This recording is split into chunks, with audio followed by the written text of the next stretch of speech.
Praise the Lord. Ngayong gabi, mayong adlaw. Sa mga adlaw na nyo nakita mo. Session karon labi na sa paminaw sa pulong sa Ginoo. I thank the Lord for the opportunity na makashare sa iyang pulong karon nga gabi. And I pray na samtang sa imong kabisis kinabuhi, tagaan mo higayon nga maminaw sa pulong sa Ginoo. I know matagusan nato doon na tayo mga trabaho, doon na tayo kabilingan, but mas labing importante kung doon na kay panahon para sa pagpaminaw sa pulong sa Ginoo. And tonight, ang team nga kong pagdalon to share with you about God's perfect love. Ningingon nga, ano ba ito, ang gugma sa Ginoo nga hingpit. Sa Bisaya pa. So, God's perfect love. I know nga, dagkan sa ato, nga atong desire gyud nga doon na tayo kanang ma-experience nato ba kanang gugma bitaw nga hapsay ingon nila kanang gugma nga panjud sa CDO papachada mo gina atong desire, but ang pinakanindot nga gugma kanang perfect nga love diha nato makaplagan sa Ginoo. I know nga matagusa ka nato dili bag-o alang kanato kanang ingon gugma gani kung mayong kagugma daghang ka excited makadungog ani. Uban ani basta gugma na isgutan. Magpanikad na sila. Ang young people labi na mga batanon. Basta love na isgutan. Amo na pinaka the best nga topic. And I believe that the word love sa Bible mo na pinaka the best nga mensahe nga angay masayran sa mga katawhan. Labi na katong mawala pa kaila sa Ginoo. Dapat nato masinati ang gugma sa Ginoo. Ingon ang 1 John 4:19, we love because He first loved us. Nahigugma ta tungod kay siya una nahigugma kanato. So nindot kayo no, ang pulong sa 1 John 4:19, we love because He first loved us. Ang first love sa Ginoo igsoon, mga sister no, nga nagtanaw karon, ikaw ang iyang first love. Nindot kayo no, nga sa wala ka nagdahom nga ikaw day ang unang gigugma sa Ginoo. Nga ang naghigugma kanimo dili basta-basta kay Ginoo mismo. And so dili pa ko magpadayon, I would like to pray kung ampo ang pulong sa Ginoo atong ihalad ya kanya. Father, I thank you Lord tonight. Bless your word nga i-share karon gabi. I pray Lord those people nga nagatanaw karon, nagapaminaw, ikaw Ginoo magapanalangin kanila. Open their hearts Lord and their mind.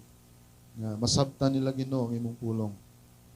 Give us wisdom, O God, to understand kung sa mga mensahe nga imong buot ipaabot kanamo sa among kinabuhi. I know nga imong pulong Ginoo kung kanunay fresh, O God. Bisan Lord pila na namo kay gayon madunggan apan dunay kay bag-o nga mensahe imong ipaabot kanamo. Salamat Ginoo samtang magpadayon kami. We offer our time to you Lord in the name of Christ. Amen.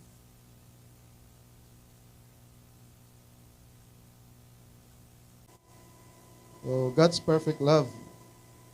Mo na isa sa pinakanindot nga ma-experience sa kinabuhi sa tao.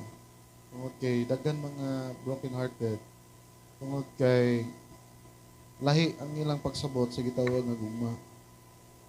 Tonight, salamat tungod kay pulong sa Ginoo na klaro nato unsa gyud ang tinuod nga gugma. And God shows us kung unsa ang hingpit nga gugma nga angay mabatunan sa mga katawhan. I believe that the Garden of Eden is the place where God and man started to build their loving relationship and fellowship with God. Nindot kayo ba? Nga, kung imong balikon pagtanaw ang Genesis, sa story sa diyang gibugna sa Ginoo ang kalibutan, lakip ang tao. Diyan yung makita kung unsa ka love sa Ginoo ang tao. Kaya nga naman, sa wala pa niya himo ang kalibutan, ang tao, gibugna na niya daan ang kalibutan. Gikumpleto niya from the beginning sa iyang pagbugna hangtod nga gihimo niya ang tao. And the Bible says nga nindot kayo ang relasyon ni Adan ug ni Eva diya sa Ginoo. They can talk to God, makauban nilang Ginoo, maka madunggan nilang tingog sa Ginoo, they can communicate God. directly. So, nana kanindot ang relasyon sa Diyos ug sa tao. So dito sa Garden sa Eden, makita nimo nga ano bitaw kung imong basahan ang Bible, imo gyud ma-describe nga nindot yun. Wala naghimo ang Ginoo og kana bitaw wala siya nasipyat sa pagbuhat o sa gingon langit ug yuta sa Genesis kung imong basahon. Ingon siya, and it was good. So dito nagsugod ang gitawag relasyon, fellowship sa tao ug sa Ginoo between God, Adam and Eve. But then Satan interfered and tempted Adam and Eve to sin and drive them away from God. So nindot na kayo ang creation. Nakita na to ang relasyon sa Ginoo between God and man, niya yung fellowship with one another. But Satan interrupted, no? Magsinamok siya. Unya iyang gitintal sa Adan ug sa Eva nga makasala sa Ginoo. Mo hinungdan nga God drive them away. So, sa relationship day, no, nagid din ang gitawag ng third party. So baka na no usahay mo na ang third party mo na usahay mo guba sa relationship sa between two lovers. Kung imong tanaw ng Bible, nahitabo sad na dito sa creation. So Satan iyang gitintal si Eva nga kaunon niya ang bunga sa kahoy. So pila na may istorya, di ba? Natintal yun siya. Unya tungod niya to naguba ang ilang tawag loving relationship. Fellowship nila between God and man. Susubo kay palandongo, no? Na kana bitang maayo na ang dagan sa tanan. Unya maguba lang tungod sa kanang gitawag sala. So dili maayo. So Adam and Eve cast out from the garden because they disobeyed God. God cursed them and the snake and sent them away from the garden. Suko kayo ang Ginoo. Pangita niya sa dan sayo, asa man mo. Kanya, i-confront niya ba between Adam and Eve, no? Ang Ginoo, wala siya naghilom-hilom. Sa diyang, nabalan sa Ginoo nga, nag-disobey gid sila. Giadto sa Ginoo, i-confront. Kanya, they reason out. Mo na, gitintal mong, gihatag mong good ni Eva sa ako, ang kuhan, ikaon ako. Nga si Eva po, ningon siya, ang bitin mong God, Lord, kay iya kong gitintal. So, nasuko ang Ginoo. Onya, God cursed them. Grabe, no? Dili lang kay nasuko ang Ginoo, i-curse pa gid sila. I-curse si Adam, i-curse si Eve, and i-curse both ang snake na may gigamit sa ni Satan to tempt them. Ang dili lang kay gi-curse sila, but also God send them away from the Garden of Eden. Ipalaya sila. Gipahawa sila sa garden. Nga naman, tungod kay ang garden, gihimo sa Ginoo nga nindot kayo. It is a perfect place for the man to live.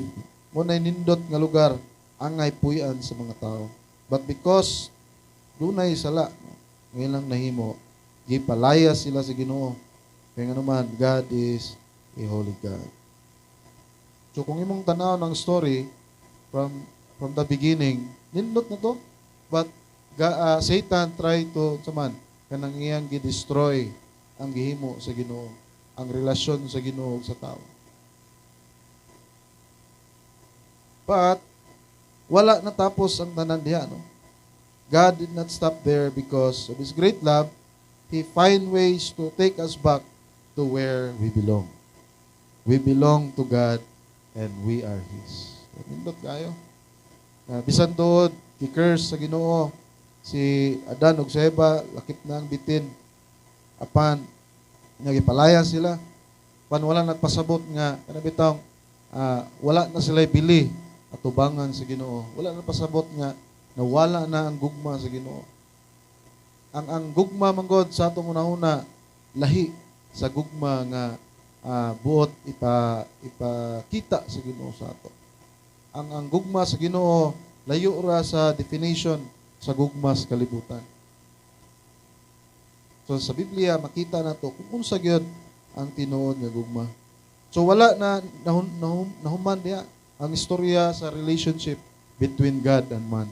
Sa diyang gipalayas sila sa Garden of Eden. Dili lang dito tama ang story. At nakita sa Ginoo nga sa diyang ipalayas na ang si Adan ug si Eva sa Garden of Eden, nakita niya ang mga tao sa diyang nagadagan. Grabe ang pagpakasala nga gihimo. Kanya ingon ng Biblia sa Genesis nga nag-uul pag-ayo ang Ginoo. Nadismaya siya ang gibuhat pa niyang tao naman. Tungod kay nakita niya nga ang kasing-kasing sa tao nahilayo na gyud diha sa Ginoo. But tungod kay nga naman, tungod kay gigugma pag-ayo sa Dios ang kalibutan. Mo nindot karon. Tungod kay gigugma pag-ayo sa Dios ang kalibutan.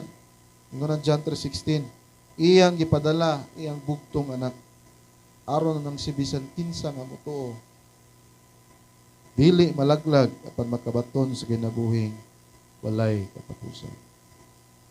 Wow, mo na nindot. Dili lang wala natapos sa pangitabo dito sa Garden of Eden ang gugma sa Ginoo sa tao. But sa diyang nakita sa Dios nga grabe ang pagpakasala sa tao. Dili na gyud mapugngan ang Dios tangitag pamaagi kung ano man nahigugma man siya kanato. Ingon ang John 3:16, for God so loved the world that He gave His one and only Son, that whoever believes in Him shall not perish but have eternal life. For God so loved Adam and Eve. For God so loved you and me. He sent His one and only Son, so that if you believe, and if I believe, we shall never perish, but have everlasting life. Muna nakanindot sa gugma sa Ginoo igsoon. Kay kita no, sa diha makasala ta, no, masipyat ta sa atong pagkinabuhi usahay, kanang magilty ta. Wala antay kada bitong murag wala na ta kabalon sa angay natong buhaton. Usahay ang atong effort, ang atong maghihimo dili makatabang para nato, but God nangita siya pamaagi aron kada bitaw mapakita niya, mapadayag ang gugma niya nga ri kanato, even though bisan todo nakalapas ta niya, but God never fails to love us. Munay nindot igsoon kay gigugma pag-ayo sa Dios si Adan ug si Eva. Dili lang sa Adan ug si Eva, but gigugma pag-ayo sa Dios ikaw ug ako. Kitang tanan, gigugma niya, kumututa kaniya. Kumututa sa gipadala sa amahan ngayang anak nga si Ginoong Hesus. Dili ka malaglag apan makabaton sa kinabuhing walay katapusan. God loves you. Higugma ka sa Ginoo igsoon even if you don't love Him. He chose you even if you don't want to. Higugma ka sa Ginoo bisan og wala ka nahigugma niya. Gipili ka niya bisan og dili nimo gusto. Ingunana ka ka-love sa Ginoo. That is a perfect love.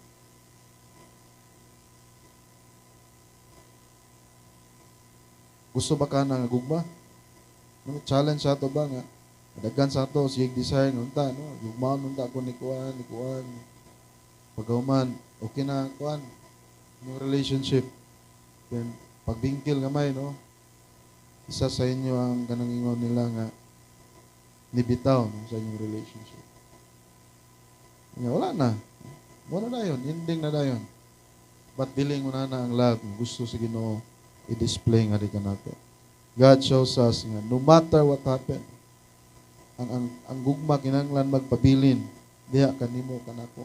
Mo na yang gipakita sa ato nga nangitag pamagi ang Dios aron mapasig-uli kaniya diha kaniya. Kana siya gid mismo nangitag pamagi aron ma-reconcile ta balik diha sa Ginoo. Dili ikaw ang maningkamot, kundi ang Ginoo. Gigugma ka sa Dios. Gusto ba kana nga higugmaon ka sa Ginoo? Sige kang pangitaglab, sige pangitaglab. Yan ay higugma nimo. Nya, kung makita na kag imong hinigugma, may maragkuan man, kulang man. May marag di man siguro ni mao. Nay nahigugma nimo. Nya kanang nahigugma nimo, ah, andam siya magpakamatay nimo. Kanang nahigugma nimo, andam siyang ihatag kanimo ang tanan para malipay ka. Nay usa ka Dios nga nahigugma nimo. Nga andam kang dawaton bisan kinsa pa ka. Wow, nindot kayo. Sa Jeremiah 31:3 ngunya, I have loved you with an everlasting love. I have drawn you with loving kindness. Mo na yang mensahe kanadto sa mga Israelita. Ngun siya, gigugma ko kamo sa gugma nga walay katapusan. Ingon niya, gidala ko kamo sa akong tiilan with my loving kindness sa akong tayo. Wow. I believe nga di kaning mensahe ngingon sa Jeremiah 31:3 dili lang ni para sa mga Israelites but also to those who believe God, to those who come to Him. Ang Diyos ningon, I have loved you with an everlasting love.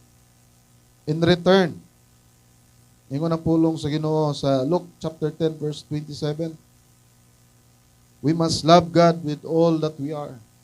Kinahanglan higugmaon natong Ginoo sa tibuok natong pagkakita. You must love the Lord your God with all your heart, with all your soul, all your strength, and all your mind. Higugmaa ang Ginoo. So kay higugma man ta sa Ginoo. Unya ang iyang gugma hingpit.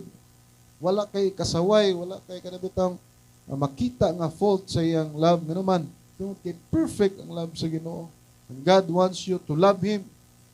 Gusto niya higugmaan nimo siya sa tibok sa nimong kinabuhi, sa tibok nimong kusog, sa tibok nimong kasing-kasing, sa tibok nimong kalag, una-una. Sa tibok nimong pagkatao, higugmaa ang Ginoo. Muna yan challenge sa ato. But doon na po'y warning ang Ginoo sa iyong pulong diya sa 1 John chapter 2 verse 15. God warns us not to do not love the world or anything in the world. If anyone loves the world, the love of the Father is not in him. Doon ay warning, ingon ng Diyos, ayaw higugma ang kalibutan or ang bisan unsang butang nining kalibutan. Tungod kay kung himong higugmaon ang kalibutan, ang gugma samahan, wala diha kanimo. Wow. Sa iyang but pasabot tigsoon. Ngon siya, ayaw higugma ang kalibutan o ang mga butangan ni aning kalibutan. Kay kung imo higugmaon ng kalibutan, ang gugma samahan wala diha kanimo. Ang gusto sa Dios nga ang atong gugma diha ra gyud naka-focus sa iya. Nganong di man nato higugmaon ng kalibutan? Tungod kay because everything in this world is temporary.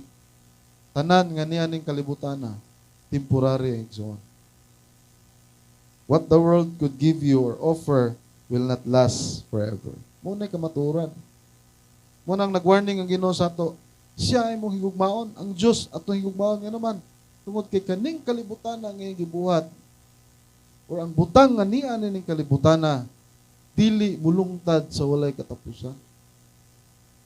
Everything nga atong makita ning kalibutan ma-enjoy is just temporary. Ang everlasting, ang forever na sa Ginoo. Ingon nila, walay forever na. Ang forever makaplagan nimo diha sa Ginoo. Amen. So if you love God, if you choose Him, kung higugmaon nimong Ginoo, kung pilion nimong Ginoo, He will give you everlasting love, everlasting joy, and everlasting peace.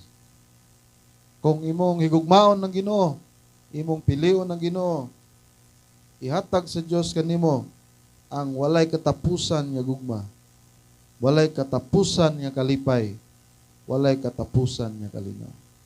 Ang kalibutan dili niya ni mahatag sa ato. Ang mahatag sa kalibutan nga love, temporary lang. Ang mahatag sa kalibutan nga kalipay, temporary lang. Ug ang mahatag sa kalibutan nga kalinaw, temporary lang. Mo na iyang challenge, higugma ang Ginoo sa tibok nimong kinabuhi, sa tibok nimong pagkaikaw. Kaya naman, ang paghigugma nimo sa Ginoo will last forever. Mo na inindot nga gugma. Di na nang gugma nga uros-uros mo nila. Di na nang gugma nga itungalag kalit. Uy, pagpitik sa imong dugan, mao na. Dili na mao. Ang gugma sa Ginoo igsoon hangtod sa walay katapusan. Love is more than just a feeling or emotion. Ang gugma dili lang kay pagbati or emosyon nga imong gibati nga na in love ka karon. Ugma wala na. Ang gugma usa ka desisyon, usa ka choice or expression nga imong express pakita sama sa gihimo sa Ginoo.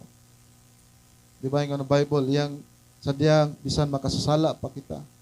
God demonstrate His love towards us. Christ died on the cross. Mo nang gugma. Dili lang ka nang imo lang isulti. Nalabta ka. Pero sukuhay man ang imong ipakita nga lihok sa imong gisulti. Dili na tinuod nga gugma. Ang tinuod nga gugma dili lang istorya imong ipabati, but imong ipakita, imong i-demonstrate sa person nga imong gihigugma. Sama sa gipakita sa Ginoo. Sa dihang gihigugma niya sa Dan ug Seba, nakasala sila. Iyang gi-curse, iyang gipahawa sa Garden of Eden. Nya sa dihang nakita niya sa pagsanay sa mga tao, padayon pagpakasala, God finds way. Iyang nangita siya pamagi, iyang ipadala iyang bugtong anak aron mahimong mediator between God and man. Ngita siya pamagi. Wala niya pasakti gyapon. Kaya naman, gigugma man ta sa Ginoo. God loves us so much. How about you? Do you love Him? If you do, you must trust and obey Him. Gigugma ka sa Ginoo. Dili ka maka-question na igsoon. Bisan unsaon mo bali-bali basa ang Bible, ikaw ang first love sa Ginoo. Ikaw ang iyang gipangandoy, ikaw ang iyang kalipay. Anak ka kalab sa Ginoo. Pangutana, love ba nimo ang Ginoo? Kung higugma ka sa Ginoo, kinahanglan musalig ka niya. Kung nahigugma ka sa Ginoo, kinahanglan mo obey ka niya. Mo nang iyang pulong, if you love me, keep my commandments. Kung nahigugma ka nako, sunda, buhata ang akong isugo. Diya kanino. You cannot say, I love God, but you live a life the other way around. Ang naka-pantagidigson, di ba, kay kumingon kag I love you sa imong sikita or sa imong spouse, sa imong uyab karon o sa imong gipanguyaban. Dili siya kabalo kung tinud na bigay imong love. Di ba? Dili siya kabalo kung namakak ba ka o jamming-jamming na to nimo. Kung manguyab ka, mayon kag I love you sa imong panguyaban. Wala to siya kabalo kung seryoso ba gyud ka. Or imong asawa karon, mayon kag I love you. Mahal, I love you. Huwag ka kabalo yung mga asawa, tinudanay mo ginto. Ba't kumain ka, I love you Lord, kabalo siya. Kung tinudanay ba yung paging I love you. Walay matago sa Ginoo. So kung mayon ka, Lord, love ta kay ka. Kinahanglan makita sa imong kinabuhi nga love nimo siya. Kinahanglan ang imong kinabuhi makapahimuot sa Ginoo kay love nimo siya. Kinahanglan ang imong kinabuhi mahimong panalangin ngadto sa uban tungod kay love nimo ang Ginoo. Ingon ana ang gugma, ang perfect na gugma sa Ginoo. Ang gusto sa Ginoo nga kada bitong magkuyog ta uban niya hangtod sa walay katapusan. And I believe, no, matagusan nato. I know we desire nga kada bitong there is someone nga mahigugma nato kanang unconditional love. Kanang love nga ma-feel gyud nimo nga ma-enjoy ka, happy ka. Kanang makayong ka ba nga walay sama nini. Ang makahatag na sa imong igsoon ang Ginoo lang. While niya pataning kalibutana, doon ay gitawag third party. It's a third party, si Satan. Siya ang usahay kanabitawng gabantay sa ato. Nga sa dihang main love ka sa Ginoo, kanang mo decide ka sa imong kinabuhi to follow Christ. Usahay mo interrupt ang kaaway sa Dios. Ano man, mo na yung plano ka na muguba sa relasyon, sa fellowship with God and man. Mo nang gikinahanglan, higugmaon nimong Ginoo sa tibuok nimong kasing-kasing. Tibuok nimong una-una. Tibuok nimong kusog, tibuok nimong kalag. Higugma ang Ginoo. That's the challenge. Gusto ba ka nga makasinati sa gugma sa Ginoo? Kung masinati nimong love sa Ginoo, God's love can change your life. Can change your mind. Can change your whole life. Ang gugma sa Ginoo, makabag-o sa tibok nimong kinabuhi. If you allow God to live in your life. Naghulat lang siya ka naman, nailayo mangunta sa Ginoo. Gihulat kaniya nga mubalik. Diya kaniya nga naman tungod kay iyang gugma tinud-anay. Kabalo siya nga broken-hearted ka. Kabalo siya nga nag-struggle ka sa imong kinabuhi. Kabalo siya nga daghan kag problema, daghan mga kanabitang tentasyon sa kinabuhi. Usahay dili ka maka-focus. Ang gusto sa Ginoo, balik sa iya. Kay didto nimo makaplagan ang tinuod nga gugma nga kanang walay sama, walay makahatag, gawas lang sa Ginoo. Siya lang, kay tungod kay siya ang source sa gugma. Ingon ang 1 John 4:8 sa ingon niya, God is love. He is the source of love. Kung gusto kang successful imong love life, duol sa Ginoo. I-surrender imong kaugalingon sa Ginoo. O pakig, relasyon diha niya. Dili enough nga mayon ka, Lord, love man ta ka Ginoo. Nito man mo sa imong Ginoo. Pero ang imong kinabuhi, layo ra kayo diha sa Ginoo. That is a big difference. Dapat kung unsay imong ingon, Lord, I love you. I believe in you. Then live a life that is pleasing to the Lord. Mo na iyang gusto. Mo man atong desire sa relationship, di ba? Nga imong spouse kanang honest sa imo, imong spouse loyal sa imo. Nya puro kalipay ihatag, di ba ganahan kay katagan kag chocolates, no? Kanon sa Valentine's kanang celebration ng Hearts Day, tagaan kag flower, nindot kay paminaw. Dako kay mong ngisi. Ganahan kay kana. Yan, lambing-lambingon ka. Pero pag-abot sa panahon nga dili maayo ang dagan, paglabay sa February, March na karon, wala na, mingaw naman. Pero ang gugma sa Ginoo, gikan sa sinugdanan, hangtod sa tapusan, nindot kayo. Gusto ba na nimo ma-experience? I challenge you tonight. Come to the Lord. Surrender your life to Him. Ingnan siya, Lord, ni ako karon muduol ko nimo ug dawaton ako ng imong gugma nga imong gitanyag nako. I want to be where you are. Wow, malipay ang Ginoo na iso. Nga naman, mao na yan tinguha nga ang mga tao ngayang gihimo nga nahilayo kaniya tungod sa sala. Mubalik diha sa iyang piilang. Makig napapasig-uli ang gugma nga iyang gihatag sa unang panahon. We love because He first loved us. Siya una na higugma nato. O kinahanglan higugmaon usab nato siya. Amen. Gusto ba kana nga ma-experience nimong gugma sa Ginoo sa imong kinabuhi? I tell you, if you do, this is a challenge. Kung himuon na nimo, ingnon ta ka, dili ka magmahay. Kaya ang gugma sa Ginoo, tinuod. Ang gugma sa Ginoo, pure. Ang gugma sa Ginoo, kasaligan. Ang gugma sa Ginoo, perfect. I hope nga imong masabdan. I hope nga imong mahinuklugan karon nga gabi, karon nga adlaw. nga dunay Dios nga nahigugma kanimo. Sigag desire unta na mag-love nimo, na nag-love nimo.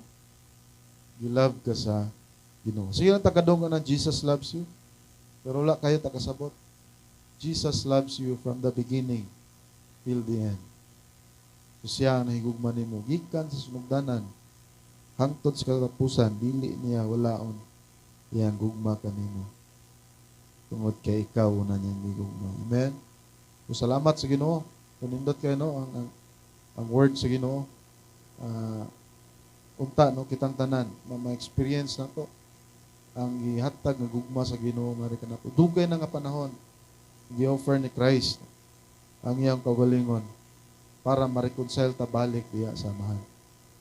And the only thing atong himuon is to believe nga what Jesus did is enough for us to go back to where we belong. We belong to God. Amen? We do not belong. We are in this world, but we do not belong in this world. We belong to God. Salamat sa pulong sa Ginoo. And I pray, I hope and I pray, I bless Ginoo. Ang imong kinabuhi, God will give you wisdom and understanding labi na sa pagpamalandong kanunay sa pulong sa Ginoo. And those who are watching tonight, tamadlawa, I pray nga maabot kanimo imong ma-experience ang gugma sa Ginoo nga iyang gitanyag sa matag usa kanato. If you do, ang Diyos maghahatag kanimo sa gitawag everlasting love, everlasting joy, everlasting peace. Muna'y bunga sa gugma sa Ginoo nga kanato. Let us pray. Father, I thank you, Lord. Salamat, Ginoo, sa imong tulong. Thank you, Lord, for your great love towards us. We know we don't deserve, Lord.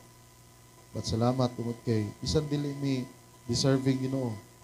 But you always offer us, Lord, sa imong mga kanamo. Lord, daghan may kasaypanan nga nimo sa imong atubangan. We commit sin against you, O God. Daghan may mga butang na himo wala ka nalipay, Ginoo, sa among kinabuhi. Doon ang panahon, Lord, we reject, Lord, sa mga mensahe nga imong buti paabot kanamo. Usahay kanang nakafocus mi sa mga butang nining kalibutan na ma-distract mi, Ginoo, sa among pagtanaw diya kanimo. But Father, thank you. Tungod kay imong pulong kanunay nagaba-remind kanamo nga naa ka, Ginoo, naghulat nga kami mo balik diha sa imong tiilan. Salamat sa imong bugtong anak, Lord, imong gipadala to forgive our sins, Lord, to reconcile us diha kanimo, God. Salamat, Lord, sa eternal life that you have promised nga ihatag kanamo the moment nga ikaw among dawaton, the moment nga mong surrender ang kinabuhi diya kanimo, the moment nga pilion kanamo, Lord, sa mong kinabuhi nga alagaran. Salamat, Lord, sa eternal life. Salamat, Lord, panalangin ni matag usa kanamo itong mga nakadungog nakita karon ni gabi. Bless them, mightily, O God. Lord, tuguti nga ilang tinguhaon nga moduol diya kanimo through the power of the Holy Spirit. This we ask and we pray in the mighty name of Jesus. Amen. Amen. God bless everyone.